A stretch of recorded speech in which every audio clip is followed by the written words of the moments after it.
Bismillahirrahmanirrahim. Assalamualaikum warahmatullahi ta'ala wabarakatuh. Bersama saya sekali lagi, Fazli Muhammad, dalam sembang-sembang santai kita pada malam ini. Seperti biasa, bersama tetamu kita yang tidak, Tuan Haji Hanif Katri. Tapi sebelum saya nak mengucapkan salam kepada Tuan Haji Hanif Katri, saya ingin ini kali pertama saya dan juga Tuan Haji Hanif Katri bersua muka secara maya, bukan fizikal. Social distancing, saya rumah Tuan Haji di rumah Tuan Haji. Tuan Haji, apa khabar Tuan Haji? Assalamualaikum warahmatullahi wabarakatuh. Salam sejahtera. Alhamdulillah. Sihat walafiat. Dengan jarak kita, saya percaya lebih kurang 35 kilometer. Setuju. Okey, itu saya ingin menjawab salam daripada Nazar Sofia, waalaikumsalam. Dan juga Yahya Zamri, terima kasih. Zarazia, Nur Angel, ini semua follower setia yang tidak pernah meninggalkan siaran secara langsung di Inspirasi Kumazir, Tuan Haji. Alhamdulillah. Okey Tuan Haji, tajuk kita pada malam ini, darurat, tersurat dan tersirat. Sebelum saya nak pergi kepada tajuk itu lebih dalam, ramai yang bertanya kepada kami di sini, apa sebenarnya yang berlaku pada semalam, hari ini dan sehingga ke 14 hari bulan, di mana ke bawah duli Yang Maha Mulia Seri Paduka Baginda Yang di-Pertuan Agong memanggil ketua-ketua parti menghadap baginda. Apa sebenarnya Tuan Haji? Saya pun tak tahu, mungkin Haji ada pandangan. Tuan Haji, silakan. Bagi saya lah, segala pandangan yang saya boleh berikan jika ada, ianya adalah berlandaskan kepada peruntukan perlembagaan dan perundangan. Jadi bagi saya lah, yang pertamanya kalau kita lihat sekalipun, kesemua para pemimpin yang keluar dari istana, apabila ditanya oleh pihak media apakah dia sebab ke bawah duli Yang di-Pertuan Agong memanggil mereka, kesemua mereka mengatakan secara konsisten, saya percaya setakat ini, bahawa itu adalah budi bicara Yang di-Pertuan Agong dan beliau mesti mempunyai sebab-sebab tertentu ke bawah duli sendiri. Dan dari segi perlembagaan pun, kuasa itu memang ada untuk pada bila-bila masa, dalam apa-apa keadaan, ke bawah duli Yang di-Pertuan Agong boleh memanggil sesiapa yang ke bawah duli berkenan untuk tujuan apa sekalipun. Apatah lagi dalam keadaan sekarang di mana kita berada dalam darurat, kita juga berada dalam keadaan di mana parlimen tidak bersidang. Jadi besar kemungkinan melaksanakan kuasa yang ada di bawah perkara 40 ke bawah dulian di-Pertuan Agong memanggil para pemimpin politik bagi tujuan mengetahui dengan lebih langsung daripada pihak-pihak yang akan bersuara sepatutnya di Dewan Rakyat jika Dewan Rakyat bersidang. Jadi bagi saya adalah bagi tujuan ke bawah dulian di-Pertuan Agong memperolehi pengetahuan yang lebih khusus berkaitan apa yang sedang negara kita lalui sekarang ini. Itu saja. Okey Tuan Haji.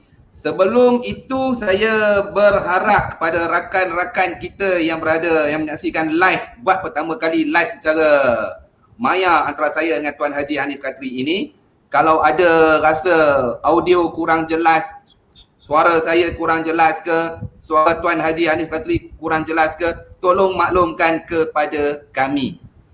Okey Tuan Haji. Ya saya. Persoalan dah banyak ni. Nak kita pergi ke tajuk dulu ke atau nak jawab soalan? Saya rasa lebih molek jika boleh, jika para penonton mengizinkan, kita sentuh dengan ringkas tajuk yang saudara Fazli pilih ni, dan kemudian kita pergi kepada soalan untuk memperjelaskan lebih lanjut apa sekalipun yang mungkin berada, kekeliruan yang berada dalam minda para penonton. Ya. Okey tadi. Soalan saya pembuka cara pada malam ini, apabila Ketua Setiausaha Perdana Menteri mengatakan mageran tidak sesuai waktu ini melalui satu rakaman video yang diterbitkan baru-baru ini. Apa pandangan Tuan Haji tentang itu Tuan Haji? Ya, saya rasa tepat sekali membangkitkan perkara ini sebab tujuan saya percaya tajuk tersebut digubah adalah berpandukan kepada pandangan yang diberikan oleh saya percaya Ketua Setiausaha Sulit Perdana Menteri, iaitu Datuk Dr. Marzuki Mohamad, yang tertular pada petang semalam saya percaya melalui Facebooknya dan juga melalui mesej-mesej WhatsApp selepas itu. Video tu berdurasi 9 minit 49 saat. Yang pertama sekali ya saudara Fazli, kita tidak tahu sama ada penjelasan dan pandangan yang diberikan oleh Dr. Marzuki itu adalah atas kapasiti dia secara khusus sebagai wakil pejabat Perdana Menteri ataupun di atas pandangan beliau secara peribadi. Bagi saya dia tidak ada halangan untuk beliau memberi pandangan peribadi, sebab saya juga percaya beliau mempunyai latar belakang dan kelayakan dalam jurusan ijazah berkaitan politik sains. So, itu tidak jadi masalah. Tapi apabila tidak dinyatakan kapasiti apa, maka itu isu pertama ya. Maka ianya akan memberi persepsi kepada rakyat, dan saya rasa rakyat tidak salah untuk mempunyai persepsi tersebut bahawa penjelasan ini dibuat kerana pejabat Perdana Menteri sudah mula rasa bahang yang sepatutnya dirasa tentang kesucian dan kebenaran saranan untuk diadakan suatu jawatan kuasa penasihat diraja semasa darurat ala Magerat tahun 1969.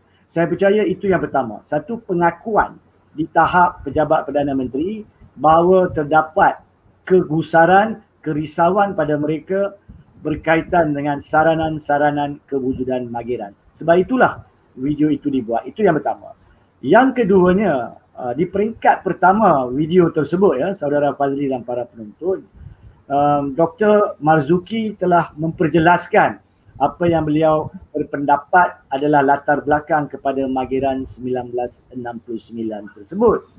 Dan kemudian mengakui bahawa semasa 1969 Kebawah Dulian di-Pertuan Agong selepas memberikan perkenan Tunku Abdul Rahman pada masa itu untuk proklamasi darurat pada masa itu, beliau kemudiannya telah menggubal Ordinan nombor 2 darurat 1969 dan meletakkan kuasa eksekutif pada Mageran. Itu adalah pengakuan daripada penjelasan Dr. Marzuki sendiri, which is betul, tepat dari segi perundangannya, dari segi latar belakang sejarahnya. Tapi untuk Dr. Marzuki mengatakan keadaan sekarang adalah jauh berbeza daripada darurat 1969, sebab darurat 1969 adalah darurat ketenteraman awam dan sekarang adalah darurat kesihatan. Sebenarnya di situ ada khilaf di pihak Dr. Marzuki. Darurat di bawah perlembagaan berkaitan dengan kuasa mutlak pihak yang mengendalikan urus tadbir negara. Tiada perbezaan sama ada darurat kesihatan ke, darurat ketenteraman awam ke, darurat politik ke, darurat ekonomi ke ataupun gabungan mana-mana darurat. Itu boleh dirujuk perkara 150. Tidak ada perbezaan. Pokoknya memandangkan Dr. Marzuki mengakui bahawa wujudnya Ordinan nombor 2 tahun 1969 melalui mana Mageran berfungsi, itulah dia yang dilakukan atau yang disarankan untuk dilakukan melalui Mageran 2021. Walhal apabila darurat dibuat proklamasinya pada 12 Januari dan berefektif mulai 11 Januari, telah pun ada satu Ordinan nombor 1 tahun ini. Macam mana Ordinan nombor 2 tahun 69, ada Ordinan nombor 1 tahun ini di bawah Seksyen 11 yang meletakkan kuasa mutlak ke bawah dulu yang di-Pertuan Agong kepada kerajaan sekarang. Dulu diletakkan kepada Mageran, sekarang kepada kerajaan. Di situ yang Dr. Marzuki tidak memberitahu perkara tersirat. Balik kepada tajuk. Yang tersurat, dia mengatakan bahawa Mageran 1969 ada Ordinan nombor 2. Yang tersirat yang dia tak bagi tahu, di sini ada Ordinan nombor 1. Di mana disebabkan Ordinan nombor 1 lah Tan Sri Muhyiddin dan Kerajaan Perikatan Nasional mempunyai hak untuk mengatakan mereka yang berkuasa sekarang.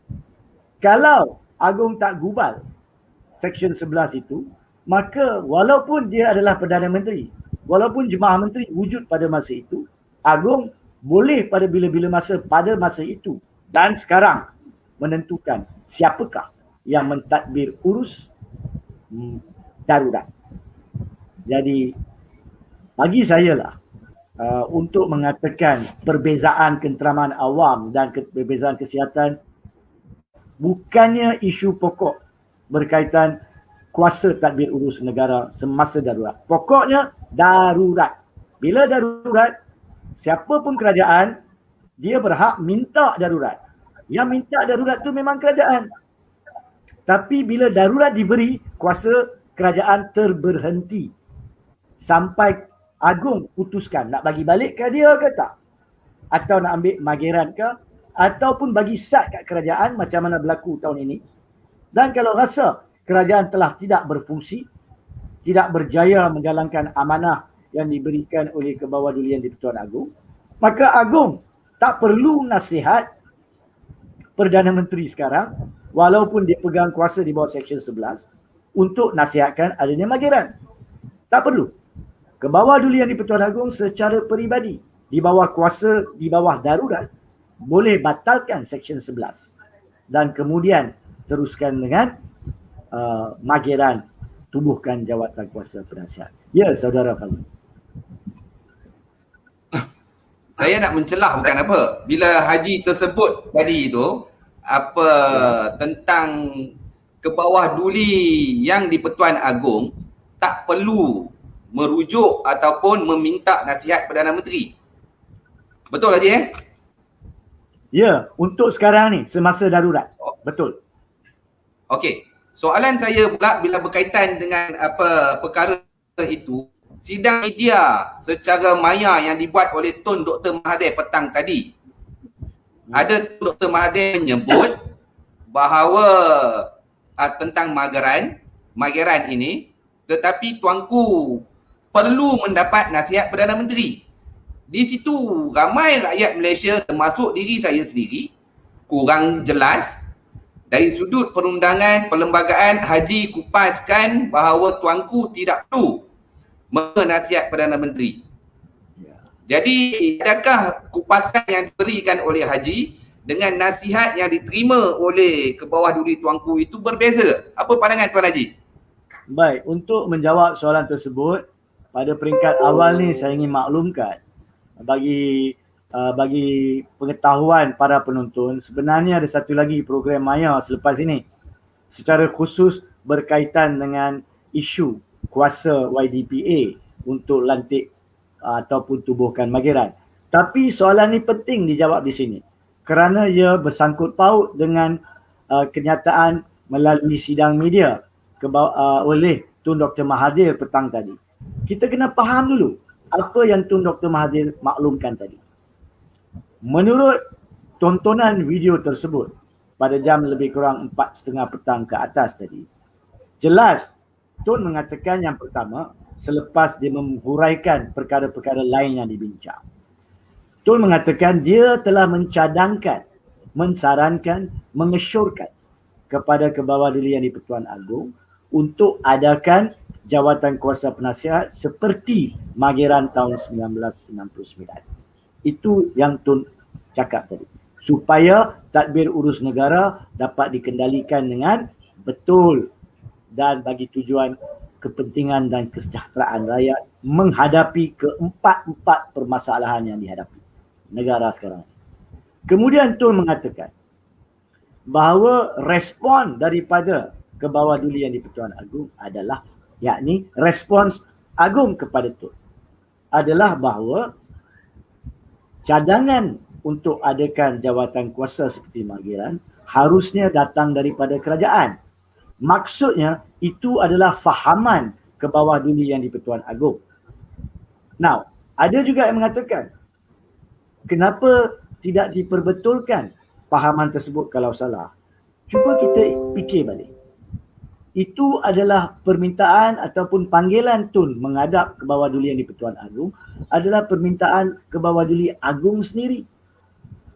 Dan kalau Kebawah-Duli Agong berpendapat dari segi perundangannya bahawa kononnya dia tidak boleh melakukan secara peribadi, tidaklah juga molek untuk Tun nak perbetulkan straight away pada masa itu.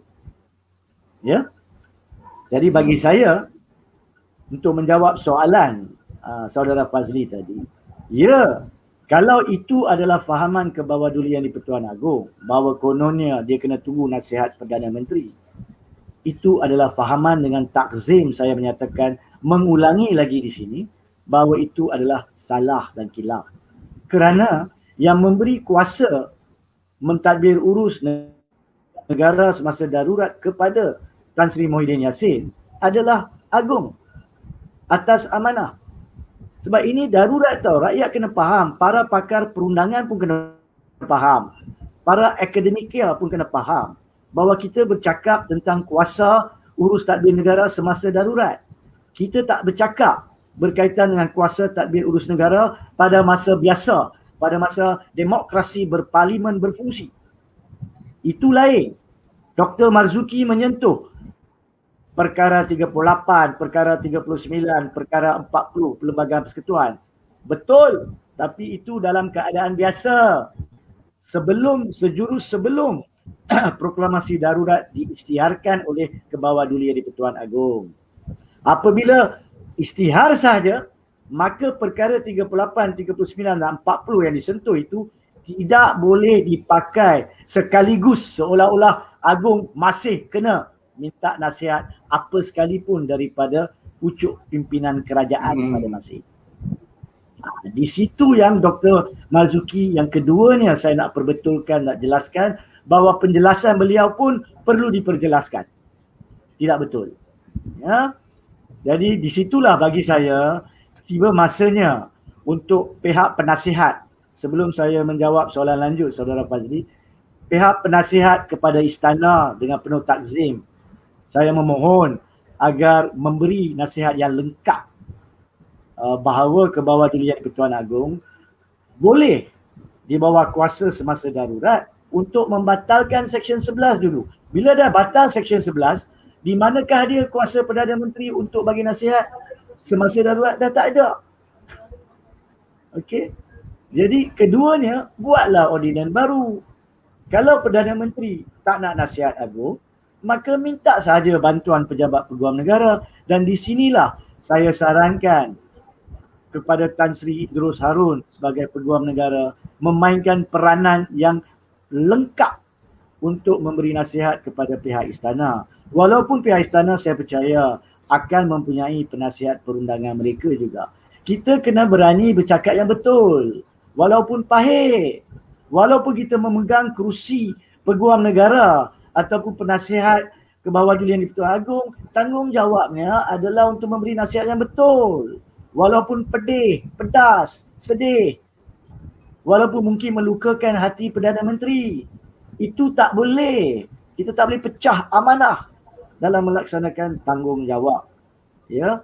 Jadi untuk melengkapkan soalan tadi, saya percaya pahaman dan kedudukan perlembagaan dan perundangan yang betul ini kita sekarang ni yang berada di sini, termasuk saudara Fazli yang mengendalikan bual bicara alam maya ni, dan para penuntut untuk menyampaikan perkara yang sama kepada Kebawah-Dilihan Pertuan Agong supaya beliau boleh, Baginda Tuanku boleh panggil semula pakar-pakar yang menasihati beliau. Tanya, betul ke apa yang awak nasihat ni? Saya tak nak kuasa langsung. Cuba kita fikir untuk menutupkan soalan ni, saudara Fazli.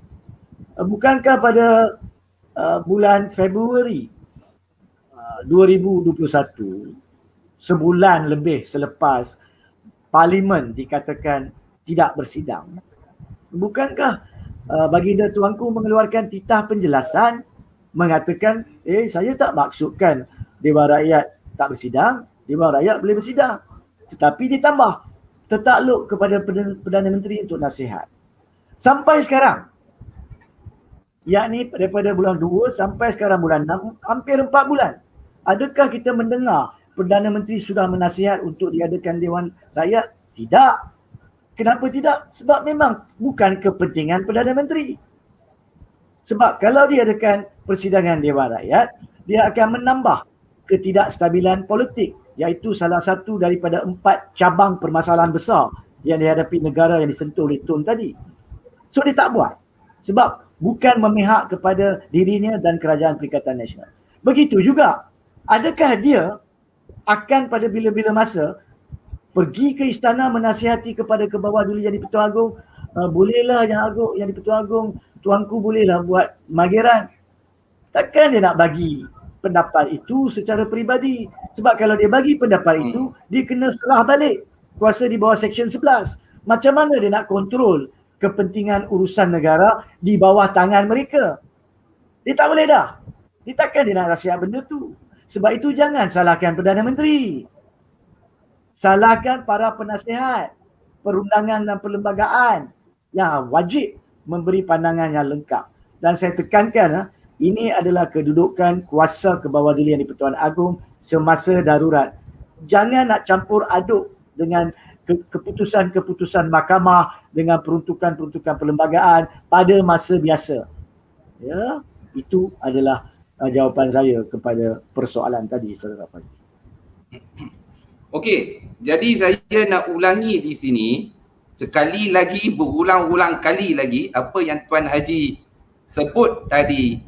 Kebawah Yang Maha Mulia Sri Baginda Yang di-Pertuan Agong tidak perlu untuk mendapat nasihat Perdana Menteri dalam menjalankan tanggungjawab baginda di dalam darurat. Benar Tuan Haji? Yes, tepat sekali. Selagi ada perkataan darurat dalam kenyataan itu, kita betul.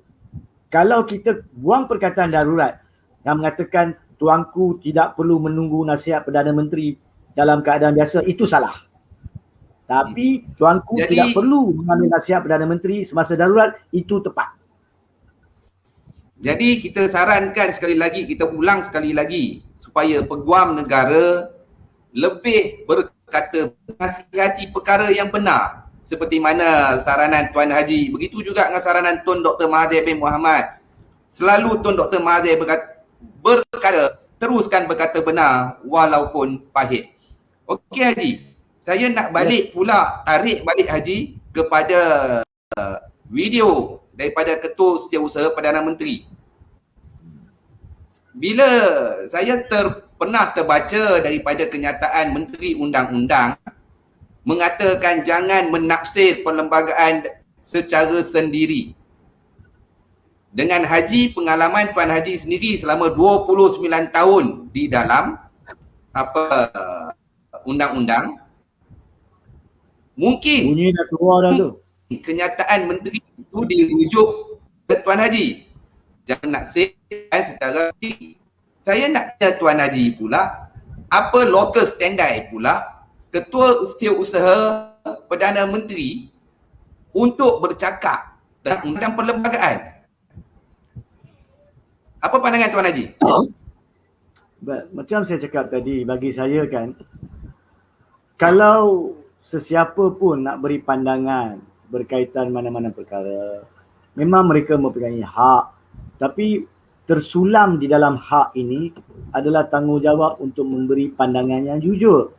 Jadi saya tidak akan persoalkan berkaitan hak atau lokus sama ada Menteri Undang-Undang dan Parlimen Taqiyuddin Hassan mahupun Ketua Setiausaha Sulit Dr. Marzuki Mohamad memberi pandangan mereka.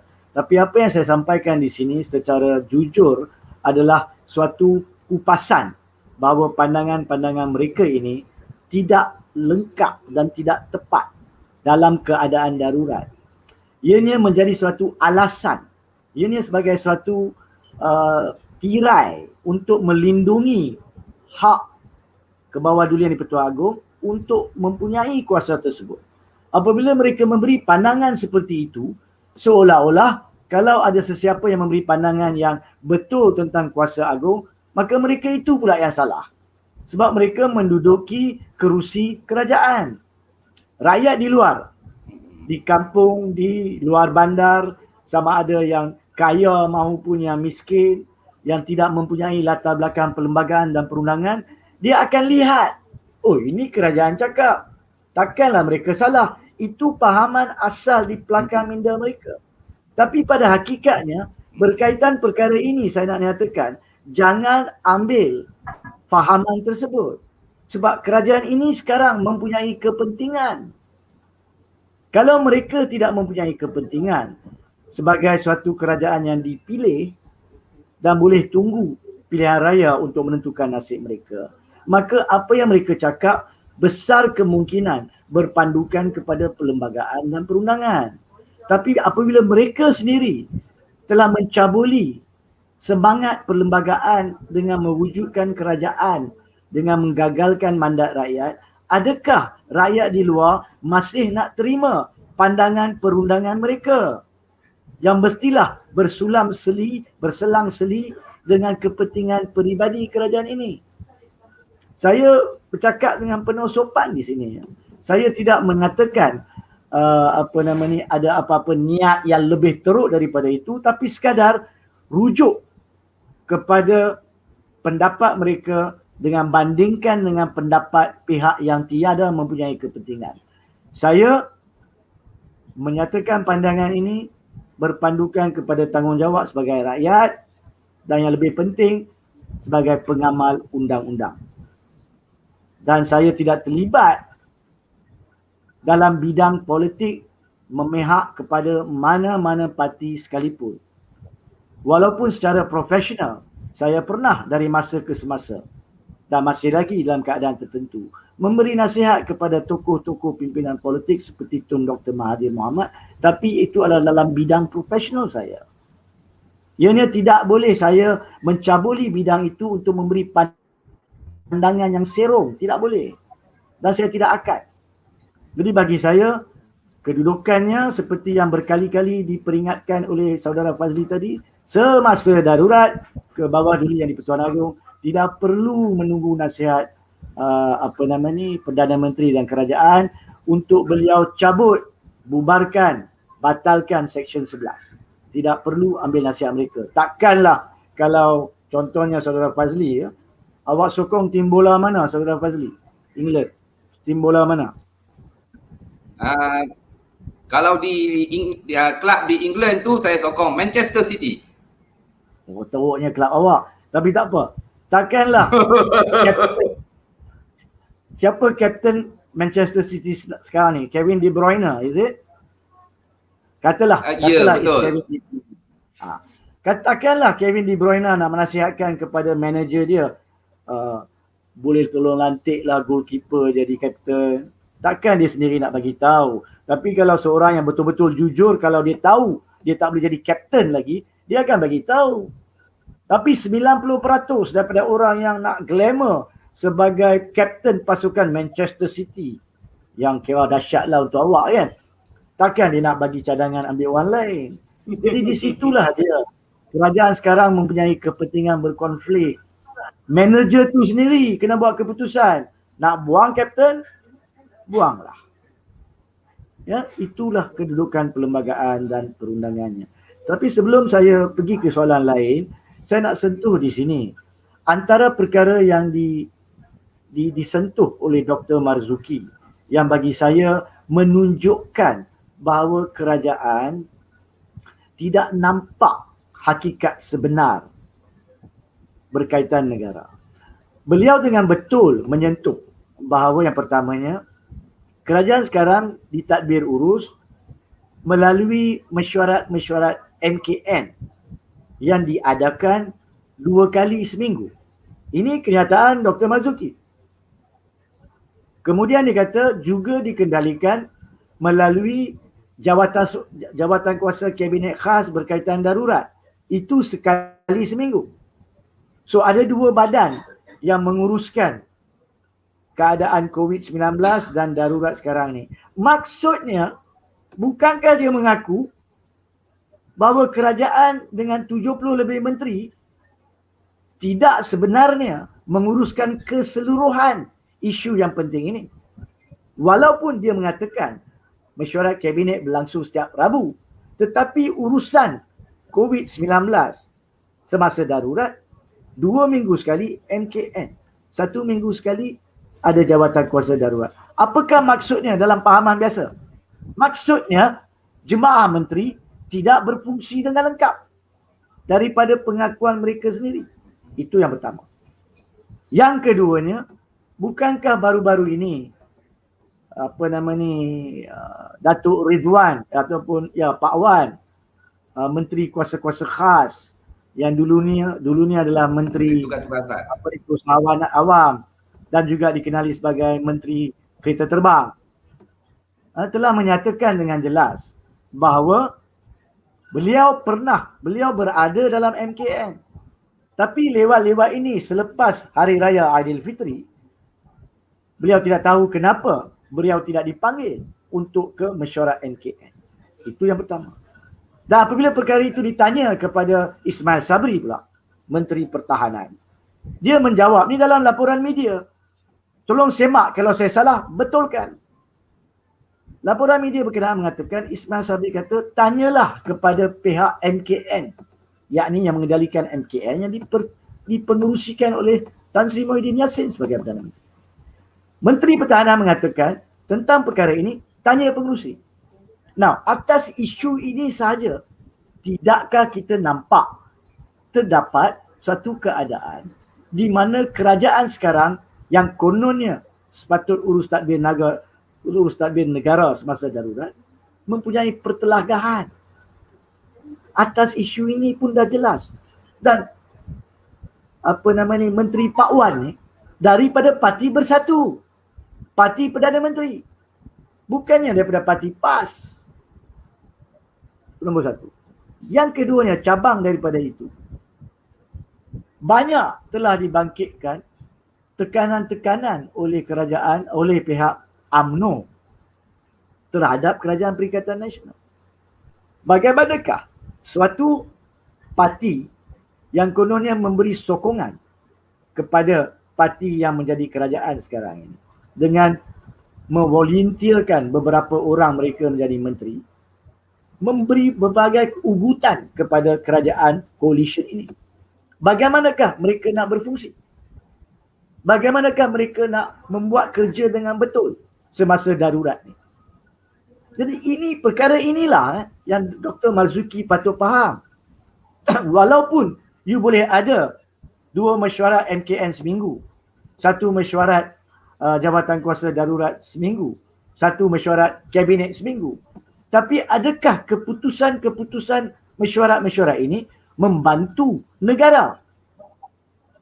Kita telah juga lihat bagaimana keputusan Ismail Sabri untuk buat total lockdown tak sampai beberapa jam dimungkiri oleh Azmin Ali.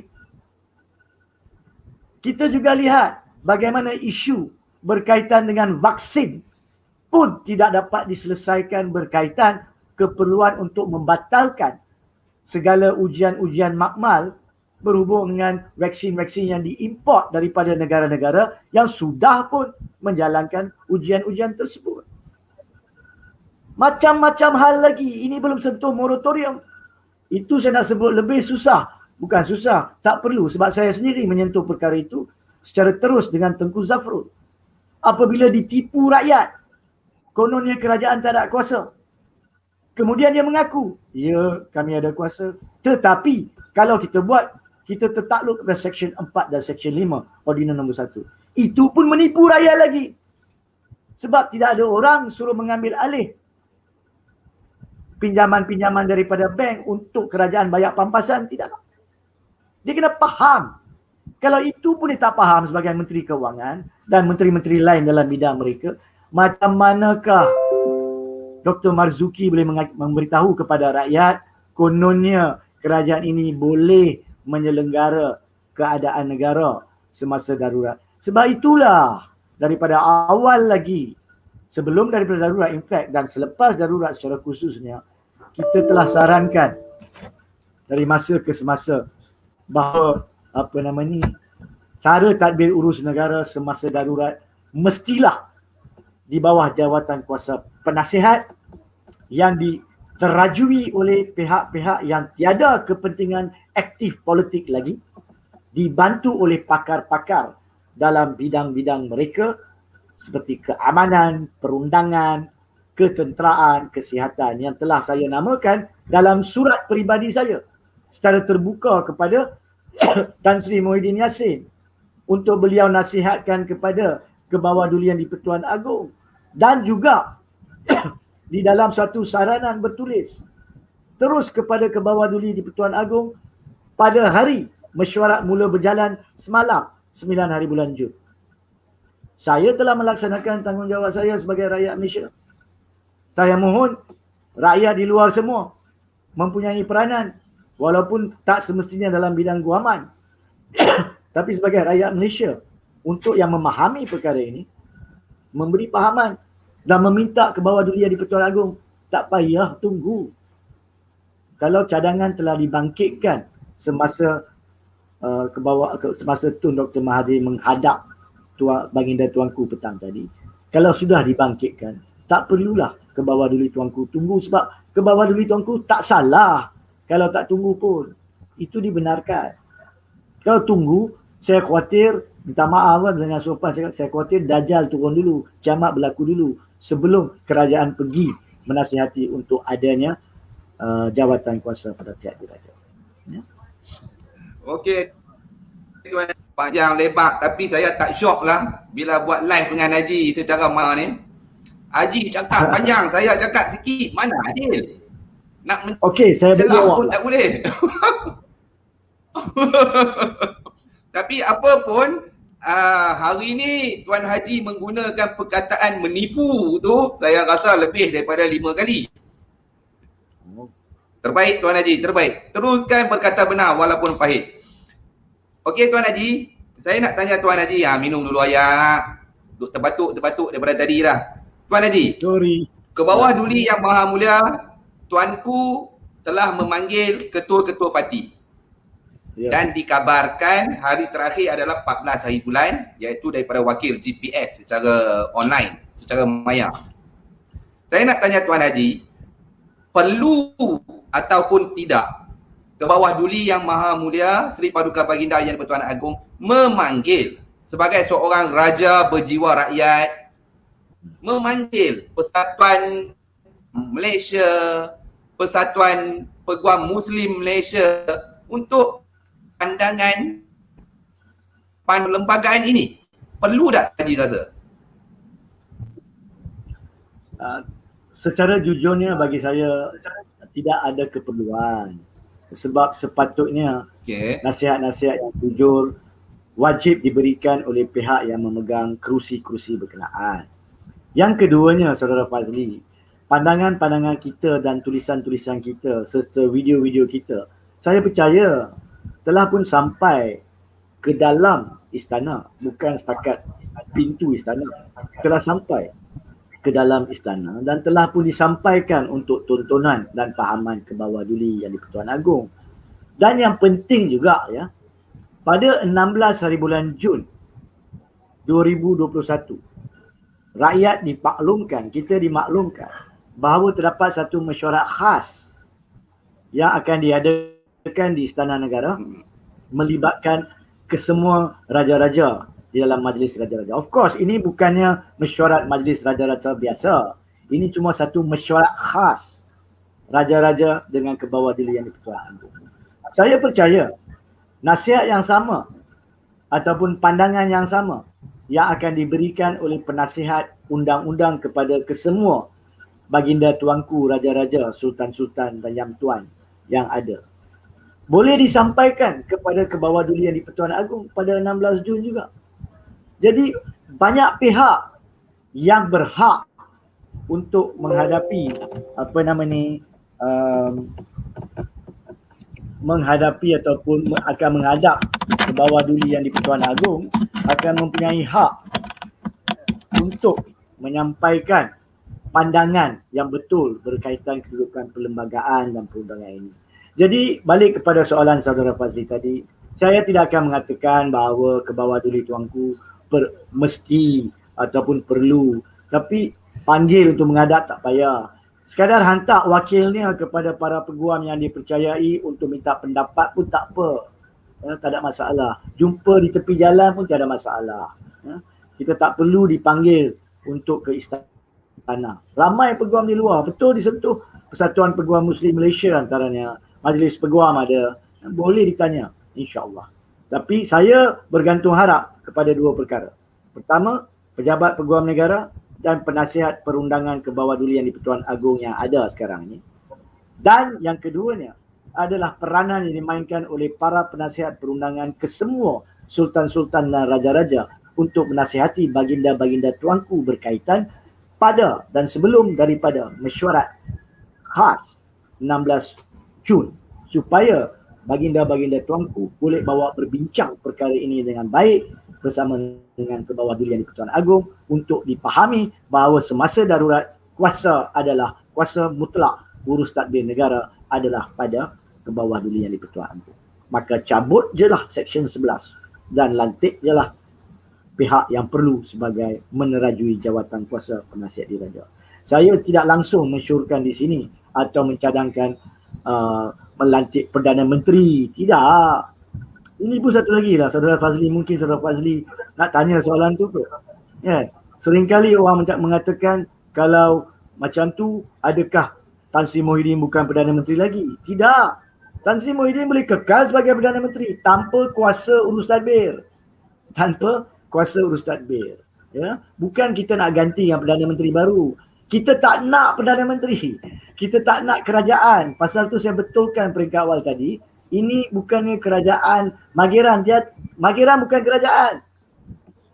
Mageran adalah jawatan kuasa penasihat. Kerajaan pada masa darurat adalah raja itu sendiri, agung. Jadi itulah keadaannya. Jangan rakyat gopoh. Oh ini pandangan politik, nak tukar perdana. Tak adalah. Kalau boleh, saya pun tambah di sini. Saya tidak akan sokong adanya pilihan raya pada masa sekarang. Langsung. Sebabkan keadaan yang kita lalui. Ya. Kita telah jelaskan benda ni sebelum ini.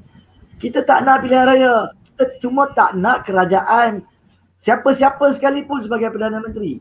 Bukan soal Tan Sri Muhyiddin Yassin. Siapa sekalipun. Daripada 220 lagi. Tak payah jadi Perdana Menteri, tak payah ada Perdana Menteri. Sebab perlembagaan benarkan. Selagi ada jawatan kuasa penasihat diraja semasa darurat. Tolong fahamlah yang tu. Tak payah nak spin, span, pusing sana, pusing sini. Itu sajalah Saudara Fazli, nanti komplain tak ada peluang tanya soalan. Okey Tuan Haji. Saya rasa Tuan Haji pun ada program sekejap lagi. Saya pun tak mau curi masa Tuan Haji banyak-banyak. Okey, seperti mana Tuan Haji daripada tadi meminta seluruh rakyat Malaysia bersuara melalui media massa ke, media sosial ke, tentang hak kita untuk bersuara. Tetapi apa yang saya kaitkan dengan pemimpin Tuan Haji Tun Dr. Mahathir Mohamad selepas menghadap Yang di-Pertuan Agong, beliau kembali ke rumah lebih kurang 4:30 petang, beliau melakukan sidang media. Beliau menerangkan, bercerita kepada seluruh rakyat Malaysia apa yang beliau sampaikan kepada ke bawah duli tuanku. Bagaimana pula dengan pemimpin-pemimpin? Saya pun ikut rapat pemimpin-pemimpin yang pergi menghadap Yang di-Pertuan Agong. Tak ada pun ni tentang apa kerana ini Tuan Haji. Tuan Haji. Ya, sorry, bahagian hujung tu saya tak dapat tangkap tadi. Tolong ulang bahagian last soalan.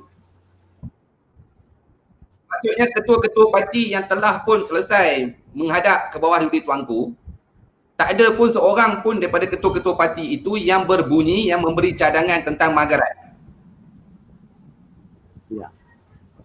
Baik, itulah dia lah ya Saudara Fazli ya. Ada dua bahagian dalam soalan tu saya perlu sentuh sebelum saya terlupa. Yang pertama, betul, di manakah dia penjelasan ataupun kenyataan daripada para pemimpin lain yang telah berjumpa dengan Kebawah-Duli Yang di-Pertuan Agong.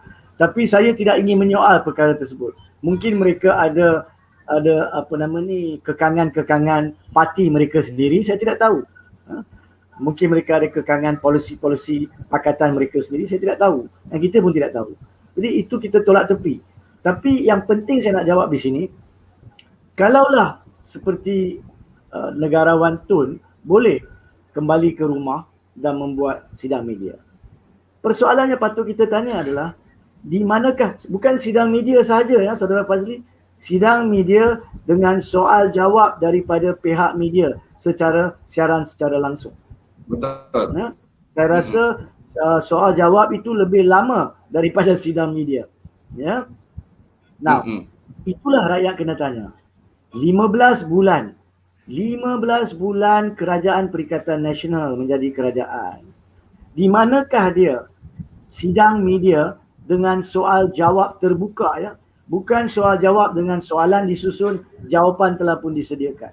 Mana dia? Pernah tak kita ada Perdana Menteri sekarang membuat sidang media yang telus apabila dia kembali daripada bersidang dengan Kebawah-Duli Yang di-Pertuan Agong, maka dia buat sidang media dengan soal jawab. Pada masa dia tak dapat darurat, dia tak buat soal jawab. Pada masa dia dapat darurat pun, dia tak buat soal jawab. Sedangkan darurat ini secara tak langsung membanteras, mengekang demokrasi berparlimen. Sedikit sebanyak, tidak dinafikan. Tapi memang diperlukan. Jadi rakyat di sini dan rakyat di dan para peminat negara Malaysia di luar negara, pelabur dan sebagainya, nak tahu benda penting ni.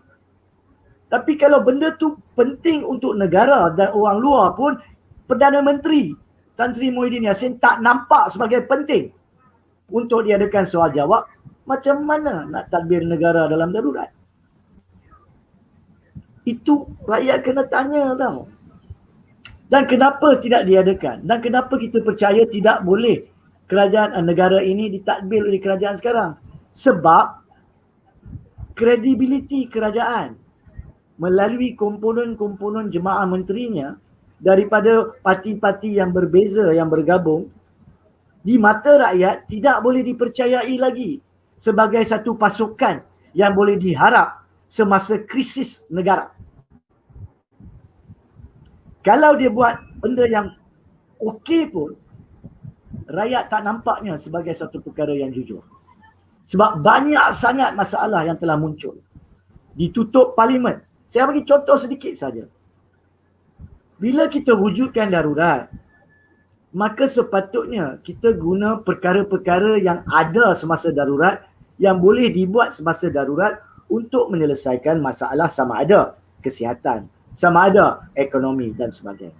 Tetapi cuba, di sini saya nak tanya balik ke Dr. Marzuki, cuba bagi tahu kepada rakyat, apakah dia ordinan khusus yang digubal di dalam keadaan darurat yang membantu negara, tidak membantu kerajaan tau.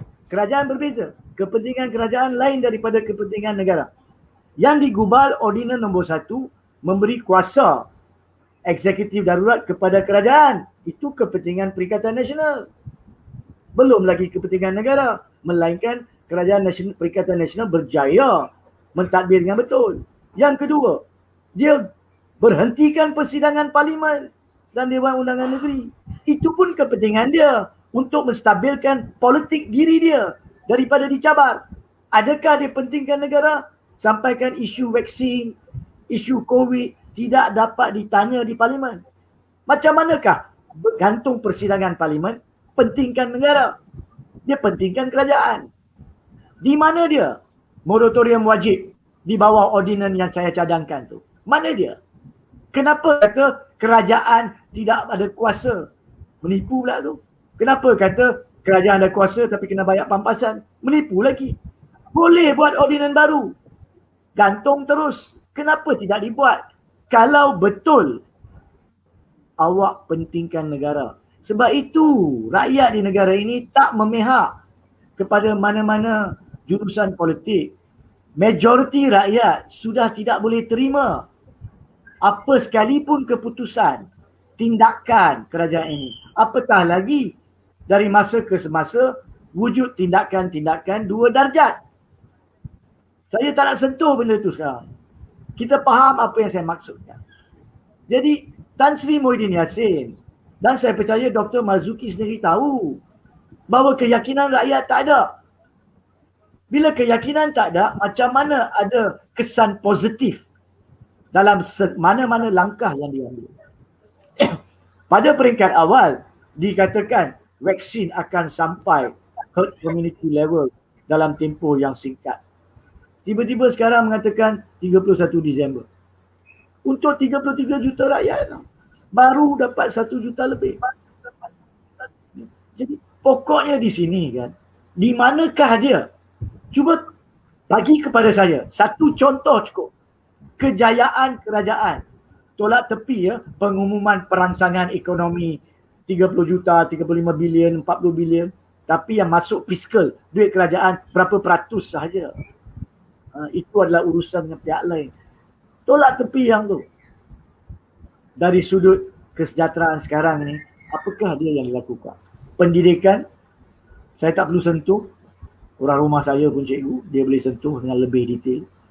Apakah dia yang dibantu? Dalam keadaan darurat, apakah dia? Mana dia? Nak tunggu sampai bila? Sebab itu kita perlu bagi urus tadbir negara kepada jawatan kuasa bebas daripada politik. Sebab itu kita tak perlu ada pelantikan Perdana Menteri baru. Sebab itu kita tak perlu ada pilihan raya pun. Tapi orang yang duduk dalam jawatan kuasa itu mestilah pihak yang mempunyai pengalaman luas dalam menangani krisis-krisis yang pernah dilalui oleh negara. Dan dibantu oleh pakar-pakar dan juga negarawan-negarawan lain. Itulah Saudara Fazli dengan ringkas menjawab soalan tadi. Saya ada lagi dalam 10 minit, tak ada masalah. Okey, jawapan yang Haji bagi itu bagi Haji ringkas.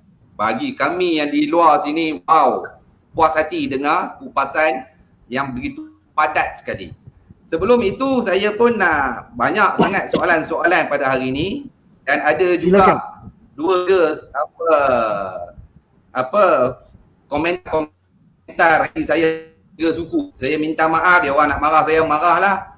Saya 2-3 otak 3 suku tak reti nak berfikir.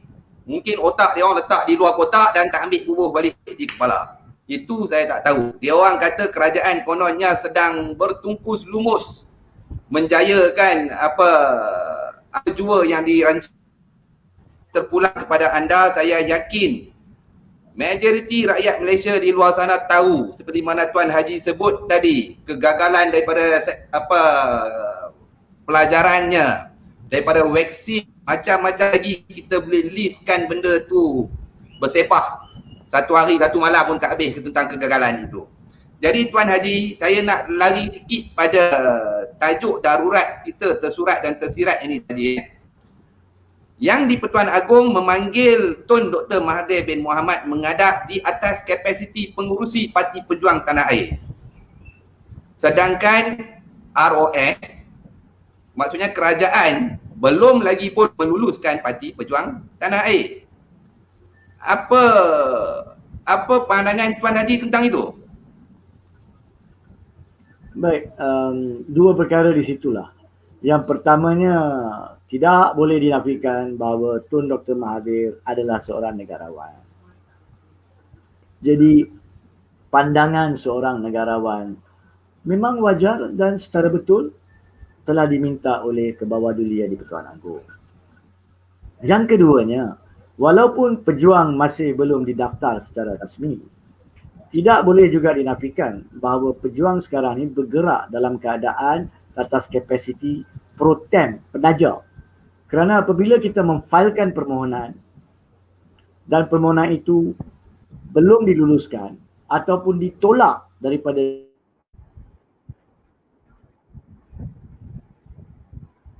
diluluskan, tapi kita pada menteri dan mahkamah seperti yang dilakukan oleh pasukan peguam pejuang yang ada ni, maka bagi saya masih berhak untuk ahli-ahli parlimen yang bukan berada dalam kerajaan ataupun pembangkang Pakatan Harapan yang berada di bawah konsep penaja ni untuk dirujuk melalui pengerusi penajanya.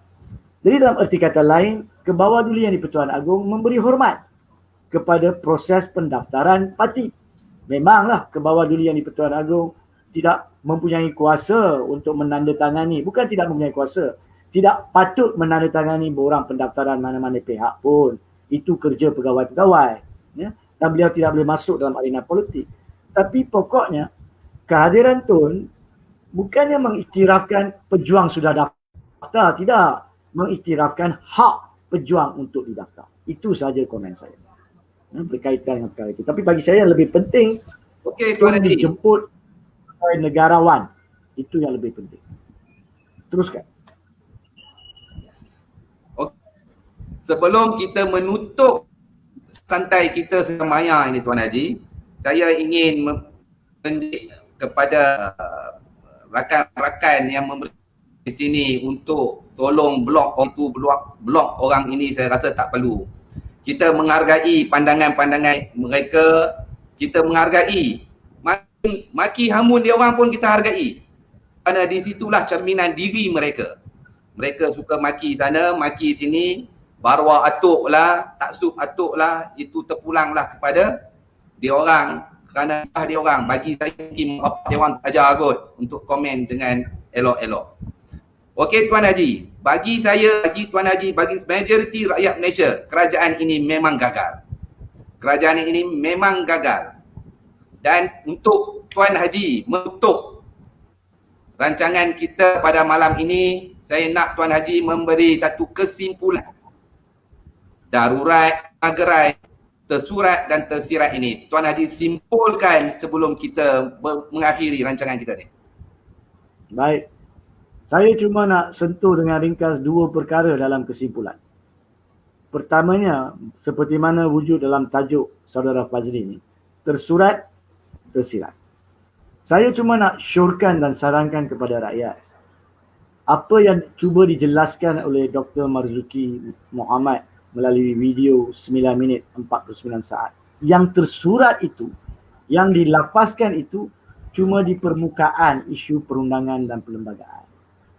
Apa yang tidak dinyatakan, yang sebenarnya tersirat di sebalik apa yang disembunyikan, yang tidak dilafazkan, itu yang perlu difahami oleh rakyat. Barulah bukan sahaja faham tajuk pada hari ini, tapi akan juga faham apakah dia nilai kandungan penjelasan Dr. Marzuki tersebut. Yang keduanya, balik kepada soalan asal yang ditanya, ini sebagai kesimpulan. Kenapakah? Ini secara am saja saya nyatakan. Kalaulah kerajaan sekarang ini yang mentadbir urus negara semasa darurat menjalankan kerja dengan baik, tiada masalah, cacat celah sedikit sebanyak seperti mana-mana pihak lain, mungkin tiada masalah. Kalau dalam keadaan itu, takkanlah ke bawah duli yang di-Pertuan Agong nak panggil orang lain datang jumpa. Cuba rakyat fikir. Kalau kerajaan sekarang ni memang bukan gagal, memang boleh dipercayai. Kalau bukankah Perdana Menteri berjumpa dengan Agong setiap hari Rabu? Bukankah semua kejayaan, semua fakta, semua statistik, semua perkara yang perlu ke bawah duli yang di-Pertuan Agong diperjelaskan, kerajaan itu boleh jelaskan pada setiap hari Rabu? Tapi memandangkan ke bawah duli yang di-Pertuan Agong sendiri dengan wajar memanggil pemimpin-pemimpin lain yang dia tidak perlu panggil pun, tapi dengan wajar telah panggil, bagi saya adalah kesimpulan yang lebih penting, Saudara Fazli.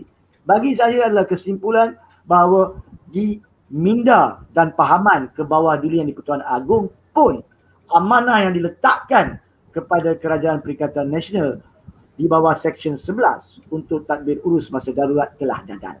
Bukan soal rakyat saja, soal ke bawah duli yang di-Pertuan Agong. Itu para penyokong taksub kerajaan tidak boleh nafikan. Kalau tidak, bagilah suatu penjelasan yang munasabah. Kenapa ke bawah duli yang di-Pertuan Agong memanggil semua pihak sebelum mesyuarat khas Raja-Raja 16 Jun.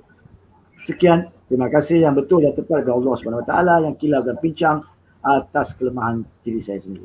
Wallahualam. Assalamualaikum.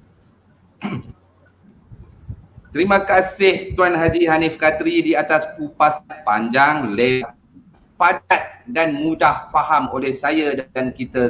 Kepada semua yang menyaksikan siaran langsung ini, yang memberi komen yang begitu banyak, yang komen bernas, yang komen benar dan berilmu, ada juga komen-komen yang tiga suku masak. Kami menghargai kesemua komen-komen anda semua. Dan kita berharap 16 hari bulan ini, 16 Jun 2021, Majlis Raja-Raja Khas akan memperhalusi, melihat dengan lebih mendalam kesusahan di luar sini. Kerana apa? Raja adalah payung rakyat.